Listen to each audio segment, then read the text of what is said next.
Le focus, pays, recherche, main-d'œuvre. Jamais le Canada n'avait autant eu besoin de travailleurs, mais aussi de citoyens. Le pays veut tripler sa population d'ici la fin du siècle. Nous sommes partis dans cet Eldorado de l'embauche qui compte séduire l'Hexagone. Reportage François Riouet. À Saint-Georges, à 1 heure de voiture de Québec, Mélanie Poulain est chargée d'une mission devenue un défi au Canada. Attirer des chercheurs d'emploi dans les entreprises de sa région. Ça va bien? Oui, ça va bien, toi? Oui. Je suis contente de te rencontrer aujourd'hui. Oui, moi aussi. On va aller discuter de tes... Rendez-vous aujourd'hui dans une entreprise de solutions informatiques de gestion. Ici, la responsable des ressources humaines, Karine Poulain, doit trouver 8 à 10 analystes programmeurs par an. C'est quoi les initiatives que vous avez mises en place pour encourager les gens justement à venir travailler chez vous? Ben, je dirais que le fait qu'on soit partout sur les médias, ça l'a aidé. Mais encore, même à ça, c'est pas encore assez. On en voudrait encore vraiment plus. Puis je suis consciente que c'est encore pire. Là. C'est ainsi, là, la pénurie de main-d'œuvre. Je dirais que s'il y en aurait 5 demain matin qui cogneraient à ma porte, je les engagerais les 5. J'en ai pas, j'en ai 0 en ce moment. Pour trouver de la main-d'œuvre, Karine Poulain s'est rendue elle-même en France pour recruter. Melchior Tétu est arrivé de Normandie en septembre.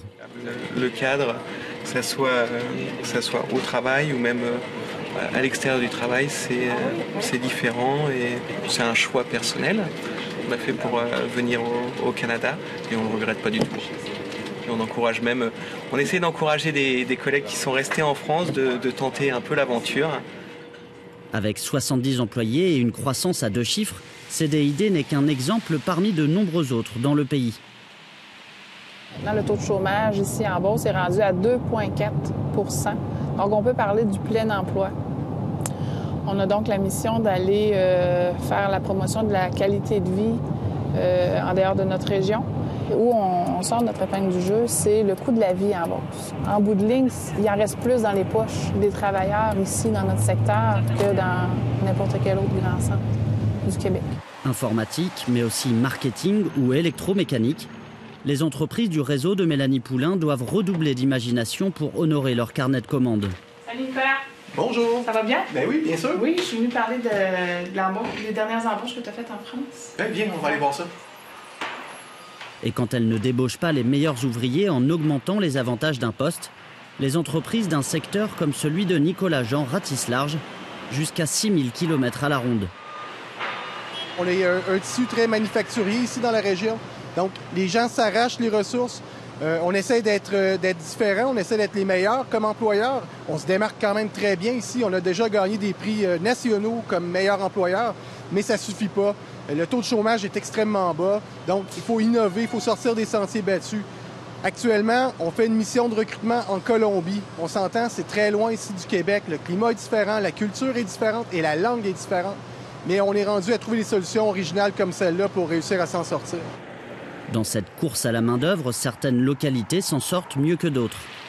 Dans la ville de Québec, où certains restaurants ferment leurs portes faute de personnel, le maire Régis Labaume s'impatiente et exige plus de souplesse du gouvernement pour délivrer des visas de travail. On ne peut pas traiter chaque dossier de nos cousins français qui veulent immigrer ici comme s'ils étaient des terroristes en devenir. Là. Ça se peut pas. Ce qu'on dit, surtout au gouvernement du Canada, c'est cesser la paranoïa puis laisser entrer ces gens-là. On en a besoin. On a besoin de 74 000 personnes pour non seulement les nouveaux emplois qui vont se créer dans la prochaine année, mais surtout pour remplacer les 50 quelques mille personnes qui s'en vont à la retraite. Bonjour, je vais vous saluer. Laurence Agnoer, je suis la consul générale. Bonjour, bienvenue ça au va consulat. bien? Potentielle bouffée d'oxygène pour le marché québécois. Un projet pilote vient d'être lancé en partenariat avec le service public français Pôle emploi.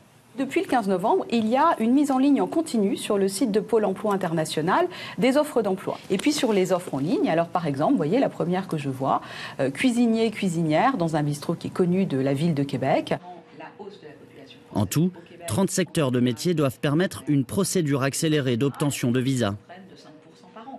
L'idée, c'est de pouvoir avoir une liste de 30 emplois qui sont des emplois en demande ici, qui sont des emplois où il n'y a pas de tension en France. Un certain nombre de secteurs, notamment le numérique, a été exclu pour éviter d'avoir une attraction de personnes dont nous aurions besoin en France. Donc là, on est sur une situation gagnant-gagnant pour la France et pour le Québec. Donc sur ces emplois-là, qui sont aussi des emplois qui figurent dans la liste des emplois qu'Immigration Canada favorise. En 10 ans, le nombre de Français installés à Québec a plus que doublé selon le consulat. Juliane Virol a sauté le pas avec son fiancé cette année. Envie de nouveau, changer de vie, recommencer pas mal de choses à zéro. Et puis, j'ai vraiment envie d'avoir des enfants et je pense que je leur offrirai un meilleur avenir ici qu'en France actuellement. Le Canada accueillera 1 million d'immigrants d'ici 2020, dont une grande moitié de travailleurs qualifiés. Et nous sommes en compagnie de Louise Van Winkel. Bonjour, merci d'être avec nous. Vous êtes responsable de la promotion francophone au Bureau d'immigration, réfugiés, citoyenneté Canada à l'ambassade du Canada à Paris. D'abord, pourquoi est-ce que le Canada a autant besoin de main-d'œuvre ? Il y a plusieurs facteurs. On est dans une ère de croissance économique, de création d'emplois, mais comme on l'entendait aussi dans le reportage, une population vieillissante. Donc, quand on cumule les deux, avec les nouveaux projets qu'on souhaite démarrer, eh bien, il y a un besoin de main-d'œuvre dans tous les secteurs et à travers le Canada. Alors, d'abord, quels sont les profils que vous recherchez? C'est très varié. Vous avez vu encore dans le reportage de la haute technologie à la fabrication, la restauration. On peut peut-être déceler 3 grands secteurs qui sont d'intérêt à travers le Canada. Donc, et c'est un phénomène qu'on voit de l'Atlantique au Pacifique et dans les territoires du Nord également. Le secteur de la haute technologie, bien sûr, qui est en demande un intérêt partout au monde, que ce soit dans les technologies de l'information directement ou dans l'énergie verte, par exemple, et d'autres secteurs émergents. Il y a des besoins dans les services, donc hôtellerie, restauration, tourisme. Les métiers de bouche et les compétences des Français sont bien appréciés au Canada. Aussi banque et finance. Ce qu'on voit dans les communautés francophones en dehors du Québec, donc qui sont dynamiques mais en situation minoritaire, beaucoup de besoins aussi en éducation, petite enfance, éducation primaire et secondaire en français. Oui, vous dites francophone parce que vous n'attirez pas que des Français, mais des personnes qui parlent français. Absolument. Donc au Canada, bien sûr, l'immigration vient de partout au monde. On tient au caractère bilingue du Canada, en plus du caractère multiculturel. Et donc, il y a des programmes mis en place pour faciliter la venue des francophones. Alors, vous attirez tous ces travailleurs et ces citoyens potentiels au Canada pour peupler les zones rurales du Canada ou aussi les grands centres urbains? Les besoins sont partout et c'est vrai que souvent les gens connaissent les grandes villes. On parle parfois du phénomène MTV, Montréal, Toronto, Vancouver.